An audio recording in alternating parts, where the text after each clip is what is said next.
शुभं करोति। अण्णा, एक महत्वाचं बोलायचं होतं तुमच्याशी. बोल बोल, नाहीतरी आपल्या गप्पा नाही झाल्या 2 दिवस. नाही, आत्ता लायब्ररीत जाते. संध्याकाळी श्रेया आली की बोले. अगं कशाबद्दल आहे ते तर सांग. नाही, श्रेया सोबत असेल म्हणून विचारतो. पिक्चर बद्दल काय असेल तर माहिती जमून ठेवतो संध्याकाळपर्यंत. हळू अण्णा. ठीक आहे ठीक आहे ठीक आहे. आणि गोळी पण घ्यायची आहे ना. तेच सांगायला फोन केला होता डॉक्टर काकांनी. विसराल नाही तर तुम्ही. हे बरं लक्षात राहतं त्याच्या. तू इथे? लायब्ररीत गेले होते. अच्छा. मी सुद्धा आता 2 दिवसांनी बाहेर चाललोय ट्रेनिंगसाठी. सॉरी, पण तू माझा विचार मनातनं काढून टाक.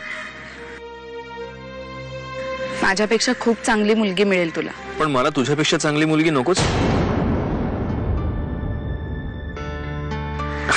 जाऊ दे, तू एक निर्णय घेतलास आणि रिस्पेक्ट इट. त्यामुळे या विषयावर चर्चा नको आत्ता तरी.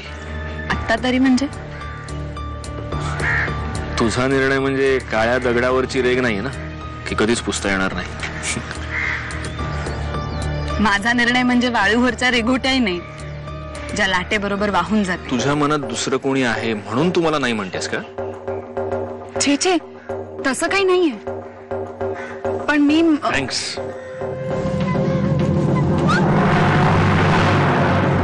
हा विवेक, बोल, काय झालं?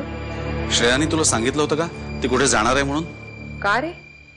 अगं ती अजून घरी पोहोचली नाहीये. अरे उशीर झाला असेल ऑफिस मध्ये. अगं ती ऑफिस मध्ये नाहीये. शशूनी फोन केला होता तिथे. विवेक, नको काळजी करूस, येईल श्रेया. फोन लागत नाहीये का तिचा? नाही ना, किमयाचा लागतोय पण ती उचलत नाहीये. ना किमया घरी आलीये ना श्रेया. अरे घाबरू नकोस विवेक. किमया पण नाही म्हणजे ऑफिस सुटल्यानंतर श्रेया किमया बरोबर गेली असेल कुठेतरी बाहेर, पिक्चरला वगैरे.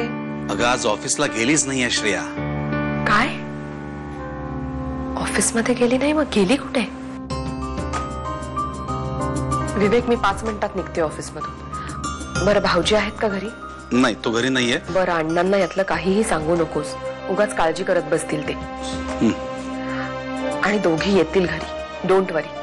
मी निघतेच आहे. श्रेया घरी आली नाही रे अजून. एवढंच ना? मला वाटलं की अरे हाफ डे आज, जाऊन जाणार कुठे ती? सिनेमाला गेली असेल. तुम्ही ना उगाच घाबरवून टाकता. तू फोन नाही का करायचा तिला? अहो केला होता फोन, पण बंद आहे तिचा फोन. तू एक काम कर, किंवा म्हणावं तिच्या सगळ्या मैत्रिणींना. नाहीये घरी, तीही फोन उचलत नाहीये. आणि दोघींपैकी एकीचाही फोन आला नाही अजून. शशांक गेलाय तिच्या मैत्रिणींकडे चौकशी करायला. बघितलंय सगळीकडे. मला माहिती असलेल्या प्रत्येक मैत्रिणीला कॉन्टॅक्ट केला, पण कोणालाही माहित नाही श्रेया कुठे आहे. अरे असं कसं होईल? आता तू टेन्शन घेऊ नकोस. कुठे गेले असतील या दोघी? आई तू शांत राहा. मी बघतो त्या कुठे गेल्यात. हा, आणि मला कळलं की लगेच फोन करतो तुम्हाला. मी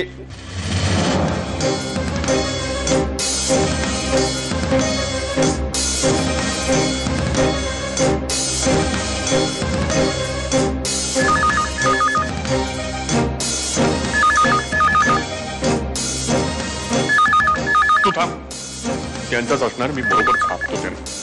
हॅलो. हो, महाजनांचं घर. मी अरुण महाजन बोलतोय. बोला, कोण बोलताय? Police station?